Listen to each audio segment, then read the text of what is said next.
আজ বীর চট্টগ্রামের সন্তানেরা, আমার আদর্শ মায়ের আদর্শ সন্তানেরা 20 বছর আগে থেকে, 10 বছর আগে থেকে, 12 বছর আগে থেকে, 15 বছর আগে থেকে ওই ইসলামী ব্যাংকের মধ্যে সার্ভিস দিয়ে আসতেছে। কিন্তু আজ এক ধরনের, এক দলের ব্যক্তি, এক দল গোষ্ঠীরা ওই মানুষদের ওপর অত্যাচার চালাচ্ছে, নির্যাতন চালাচ্ছে, কোনো কারণ ছাড়াই তাদেরকে চাকরিচ্যুত করতেছে। কথা বলেন ঠিক কিনা? চট্টগ্রামের মধ্যে যদি ইসলামী ব্যাংকের শাখা থাকতে চাই, চট্টগ্রামের ছেলেদেরকে পূর্ণ অবস্থান আবার দিতে হবে। কথা বলেন ঠিক কিনা? আলোচনার শুরুতেই বলি, আজ আমি আপনি এই আলিমউদ্দিন মাতাব্বার বাড়ির মাহফিলের মধ্যে এসেছি। আমাদেরকে আসার জন্য তৌফিক দিয়েছেন কে?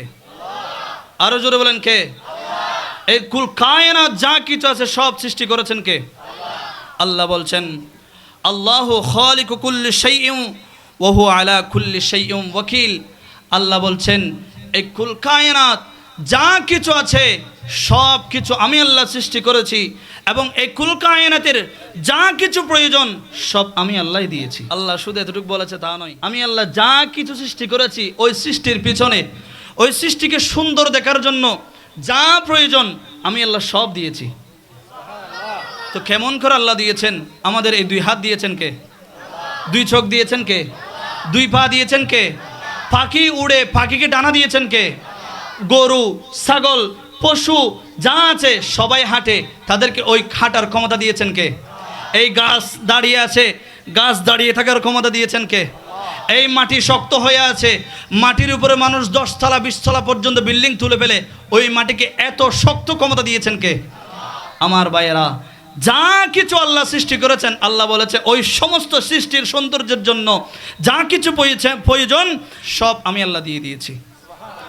আমার ভাইয়েরা গভীর মনোযোগ দিয়ে শোনেন, যে দুনিয়ার জমিন, ঘর বাড়ি, এই দৃশ্য, প্রকৃতি যা কিছু আমরা দেখতেছি, যা কিছুর মধ্যে আমরা বসবাস করতেছি, এই কিছু আল্লাহ কেন সৃষ্টি করেছেন, কার বুসিলে সৃষ্টি করেছেন, এবং আমাদেরকে আল্লাহ কোন পথে চলতে বলেছেন জানার প্রয়োজন আছে না নাই? আরো জোরে বলেন আছে না নাই?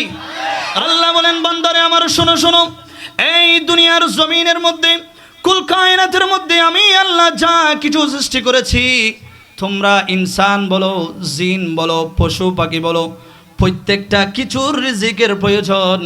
ওই রিজিকের জন্য আমি আল্লাহ কাউকে ক্ষমতা দিই নাই। সমস্ত সৃষ্টির রিজিকের ক্ষমতা আমি আল্লাহর কাছে আছে। আরো জোরে বলেন সুবহানাল্লাহ।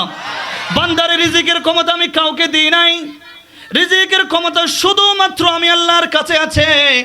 আমি আল্লাহ শুধু মাধ্যম দিয়েছি, আমার বান্দারা মাধ্যম অবলম্বন করবে, ওসিলা তালাশ করবে, ওসিলা চাইবে, যে কোনো একটা ওসিলার মাধ্যমে তার রিজিকের ব্যবস্থা হয়ে যাবে। কথা বলেন ঠিক কিনা?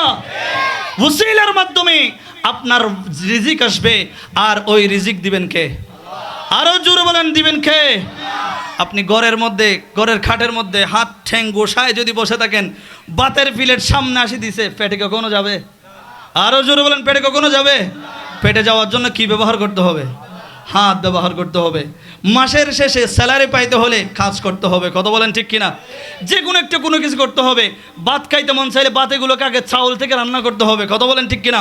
সেজন্য আল্লাহ বলছেন, এই রিজিকের ক্ষমতা আমি আল্লাহ কাউকে দিই নাই, এই রিজিকের সমস্ত ব্যবস্থা আমি আল্লাহই করি। আমার বান্দারা শুধু চাইবে, শুধু কাজ করবে, মধ্যম চাইবে, ওই মধ্যমের মাধ্যমে আমি আল্লাহ তাদেরকে রিজিক দিয়ে দিব। আরো জোরে বলেন সুবহানাল্লাহ। আমার মায়েরা গভীর মনোযোগ, সবাই বলেন, ওয়ামা আরসালনাকা ইল্লা রাহমাতাল লিল আলামিন। সুবহানাল্লাহ বলেন। আমার রব্বুল আলামিন বলে দিচ্ছেন, বান্দারা আমার শোনো শোনো, এই কুল কায়নাতের মধ্যে আমি আল্লাহ যা কিছু সৃজন করেছি, আসমান বলো, জমিন বলো, 1 আসমান নয়, 2 আসমান নয়, 3 আসমান নয়, 4th আসমান নয়, সৃষ্টির শুরু থেকে শেষ পর্যন্ত যত স্থানের মধ্যে আমি রব্বুল আলামিনের রববিয়ত আছে, যত স্থানের মধ্যে আমি আল্লাহর প্রশংসা চলে, ওই সমস্ত স্থানের জন্য আপনি নবীকে আমি আল্লাহ রহমত বানিয়ে পাঠিয়েছি। আমার নবীকে আল্লাহ শুধু রহমত বানিয়ে পাঠিয়েছেন তা নয়। আমার ভাইয়েরা গভীর মনোযোগ দিলে খেয়াল করবেন, মা বোনেরা অন্তরের কান লাগিয়ে শোনেন, আমার নবীকে শুধু আল্লাহ রহমত বানিয়ে পাঠান নাই, আমার নবীকে আল্লাহ সুসংবাদদাতা সতর্ককারী হিসেবে আমাদের জন্য পাঠিয়েছেন। আল্লাহ বলে দিচ্ছেন, ওয়ামা আরসালনাকা ইল্লা কাফাতাল লিন্নাসি বাশীরাও ওয়া নাযীরা। সুবহানাল্লাহ বলেন। ইয়া রাসূলুল্লাহ, ইয়া হাবিবাল্লাহ, বান্দাদের জন্য, জিন ইনসানের জন্য, কুল মাখলুকের জন্য আপনি নবীকে আমি রহমত বানিয়ে পাঠিয়েছি। রহমত বানিয়ে পাঠাইলাম সেটাও বলে দিচ্ছি। আবার তারা শুধু রহমত পাবে তা নয়, ওই রহমত কেমনে পাবে, ওই রহমত পাওয়ার জন্য কোন পথে যাইতে হবে, ওই রহমত কোন পথে গেলে পাবে না, সেটার জন্য আমি আল্লাহ আপনি নবীকে পাঠিয়েছি। সুবহানাল্লাহ বলেন। আমার ভাইয়েরা, জবান ছেড়ে সকলে বলুন, নামাজ পড়লে আমাদেরকে জান্নাত দিবেন কে? আরো জোরে বলেন, কে? নামাজ পড়লে জান্নাত পাওয়া যায়, নামাজ পড়লে জীবনের গুনাহগুলো মাফ করা যায়, নামাজ পড়লে আল্লাহর নৈকট্য হাসিল করা যায়, নামাজ পড়লে ওই নামাজের মাধ্যমে গুনার কাফফারা পাওয়া যায়। শুধু তাই নয়, রমজান মাসে রোজা রাখলে সৌমুলি ওয়া আনা আজজি বিহি, যেই বান্দা রোজা রাখবে ওই বান্দার প্রতিদান দিবেন কে? আরো জোরে বলেন না, কে? আমার ভাইরা, জান্নাত চাইলে নামাজ পড়তে হবে, হজ করতে হবে, রোজা রাখতে হবে, মা বাবার খেদমত করতে হবে, সমাজের মধ্যে ভালো কথা বলতে হবে, প্রতিবেশীর হক আদায় করতে হবে, চাচা হয়ে থাকলে বাতিজার হক বাতিজাকে বুঝাই দিতে হবে, হক হালাল হারাম চিন্তা বিবেচনা করে চলাফেরা করতে হবে। এই সবগুলো বিবেচনা করে যদি আপনি চলেন, আপনার জন্য আমার নবীকে সুসংবাদদাতা হিসেবে বানিয়ে পাঠিয়েছেন তিনি কে? আমার নবী বলেন, ও আমার উম্মতেরা, আসসালাতু মিফতাহুল জান্নাহ। আর জোরে বলেন, আসসালাতু মিফতাহুল। নামাজ পড়লে যে জান্নাত পাবে সেটা কি আমার বাপ থেকে আমি জেনেছি? আরো জোরে বলেন। আমার দাদা থেকে জেনেছি, আমার নানা থেকে জেনেছি? সেটা ঘোষণা দিয়েছেন আমার নবী। আর ওই ঘোষণা নিয়ে আমার নবীকে পাঠিয়েছেন কে? আমার ভাইরা, গভীর মনোযোগ। সুসংবাদদাতা বুঝে পাইলাম, সতর্ককারী হিসেবে কেমনে পাঠাইলো? জবান ছেড়ে বলুন, মদ খাওয়া যাবে? খাইনি কেউ তো, না গেলে জোরে বলো না। মদ খাওয়া যাবে, জানা করা যাবে, বেবিচার করা যাবে, ক্ষমতার অপব্যবহার করা যাবে। আমার ভাইরা, যতগুলো খারাপ কাজ আছে ওই সমস্ত খারাপ কাজ করলে জান্নাত তো দূরের কথা, জান্নাতের দরজার সামনেও যাওয়া যাবে না। সেই জন্য আমার রব্বুল আলামিন আমাদের নবীকে পাঠিয়ে দিয়েছেন সতর্ককারী হিসেবে। ও নবী, আপনি দুনিয়ার জমিনে যাবেন, আমার বান্দাদেরকে জানিয়ে দিবেন তারা যেন খারাপ কাজের দিকে না যায়, তারা যেন ভালো কাজের দিকে ধাবিত হয়। আর তারা যদি ভালো কাজের দিকে ধাবিত হয়, আমি আল্লাহ তাদের জন্য জান্নাত রেখেছি। তারা যেন খারাপ কাজের দিকে না যায়, আর খারাপ কাজের দিকে চাইলে তাদেরকে জাহান্নামে যেতে হবে। জবান ছেড়ে সকলে বলুন, আমরা জান্নাত চাই নাকি জাহান্নাম চাই? আরো জোরে বলেন, জান্নাত নাকি জাহান্নাম? যদি জান্নাত চাই, নামাজ পড়ার দরকার আছে না নাই? হজ করার দরকার আছে না নাই? রোজা রাখার দরকার আছে না নাই? এতিমের হক বুঝিয়ে দেওয়ার দরকার আছে না নাই? প্রতিবেশীর হক বুঝিয়ে দেওয়ার দরকার আছে না নাই? আর জাহান্নাম যদি আমরা না চাই, মদ, নেশা, এই জুয়া, সমস্ত বাটপারি, ছিনতাই, চুরি, ডাকাতি, অন্যের হক মেরে খাওয়া, ক্ষমতার অপব্যবহার করা, এই সব বয়কট করার দরকার আছে না নাই? আরো জোরে বলেন, আছে না নাই? কেন বলেছি জানেন? আল্লাহ বলেছেন, এই কুল কায়নাত আমি সৃষ্টি করেছি, আবার এই কুল কায়নাতের জন্য আমি রিজিকের ব্যবস্থা করেছি, আবার এই কুল কায়নাতের জন্য নবীকে রহমত বানিয়ে পাঠিয়েছি, আবার এই কুল কায়নাতের জন্য নবীকে সুসংবাদদাতা সতর্ককারী হিসেবে পাঠিয়েছি। কেন কেন? আল্লাহ বলছেন, ওয়ামা খালাকনাস সামাওয়াতি ওয়াল আরদা ওয়ামা বাইনাহুমা ইল্লা বিল হক। সুবহানাল্লাহ বলেন। আল্লাহ বলেন, ইয়া রাসূলুল্লাহ, ইয়া হাবিবাল্লাহ, ও নবী, কুল কায়নাত আমি আল্লাহ সৃষ্টি করেছি, কুল কায়নাতের জন্য রিজিকের ব্যবস্থা করেছি, আপনাকে রহমত বানিয়ে পাঠিয়েছি, আপনাকে সুসংবাদ সতর্ককারী দুইটা হিসেবে পাঠিয়েছি। আমি আল্লাহ কুল কায়নাত আর আজিম, আসমান জমিন, এই যা কিছু সৃষ্টি আমি আল্লাহর আছে, এই সব কিছু আমি আল্লাহ আপনি নবীর ওসিলায় সৃষ্টি করেছি। আরো জোরে বলেন না সুবহানাল্লাহ। তো যেই নবী ওসিলায় আল্লাহ এই কুল কায়নাত সৃষ্টি করেছে, ওই নবীর ভালোবাসা অন্তর রাখার দরকার আছে না নাই? আরো জোর বলেন, আছে না নাই?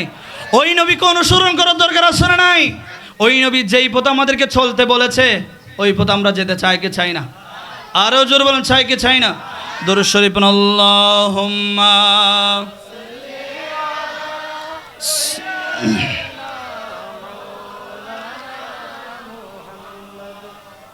ওয়ালায়ালি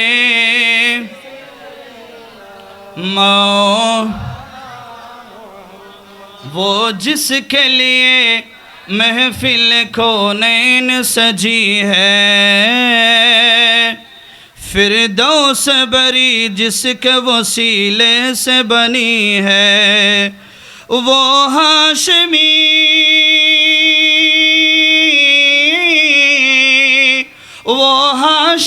माँ की मदनी वुल अरबी है। बोलें वो मेरा नबी है, वो मेरा नबी, वो मेरा नबी, मेरा नबी, मेरा नबी है। अहमद है, मोहम्मद है, वही ख़त्म रसूल है। मखदूम मुराबी है, वही वाली कुल है। अहमद है, मोहम्मद है, वही ख़त्म रसूल है। मखदूम मुराबी है, वही वाली कुल है। उसे पर ही नजर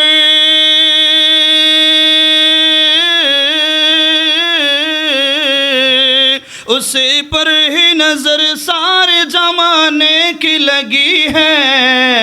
वो मेरा नबी है, वो मेरा नबी, वो मेरा नबी है। बोलें वो मेरा नबी है, वो मेरा नबी है, वो मेरा नबी है, वो मेरा नबी है। জবান ছেড়ে বলেন সুবহানাল্লাহ। আমার ভাইয়েরা, যেই নবীর ওসিলায় আল্লাহ এই কুল কায়নাত সৃষ্টি করেছেন ওই নবীকে অনুসরণ করার দরকার আছে না নাই? আমার রব্বুল আলামিন কোরআন কারীমের মধ্যে বলছেন, لقد كان لكم في رسول الله أسوة حسنة। সুবহানাল্লাহ বলেন। ও বান্দারা আমার, তোমরা যদি সঠিক পথে পরিচালিত হতে চাও, তোমরা যদি উত্তম আদর্শ অবলম্বন করতে চাও, দুনিয়ার কাউকে দেখার প্রয়োজন নাই, দুনিয়ার কাউকে কপি করার প্রয়োজন নাই, দুনিয়ার কারো আদর্শ তোমার মানার দরকার নাই। আমি আল্লাহ এমন একজন নবী তোমাদের কাছে পাঠাইলাম, ওই নবীর উত্তম, ওই নবীর আদর্শ, ওই নবীর চরিত্রকে তোমরা অনুসরণ করো। সুবহানাল্লাহ বলেন না? ওই নবীর আদর্শকে তোমরা পালন করো, ওই নবীর আদর্শ অনুযায়ী তোমরা নিজের জীবনকে পরিচালনা করো। আল্লাহ বলেন, ওয়া ইন্নাকা লাআলা খুলুকিন আযীম। আল্লাহু আকবার বলেন। আমার ভাইয়েরা, আমি যদি চেয়ারম্যানের কাছে যাই চরিত্রের সার্টিফিকেটের জন্য, চেয়ারম্যান আমাকে কয়েকটা প্রশ্ন করবে। আমার সার্টিফিকেট আমাকে দেওয়ার আগে সমাজের মানুষের কাছে যাচাই বাছাই করবে। কথা বলেন ঠিক কিনা? আমার ভাইয়েরা, আমার নবীর চরিত্রের সার্টিফিকেট দুনিয়ার কেউ দেয় নাই। আমার নবীর চরিত্র সারা চরিত্র, সমস্ত চরিত্রের মধ্যে উত্তম চরিত্র ঘোষণা দিয়েছেন কে? আরো জোরে বলেন কে?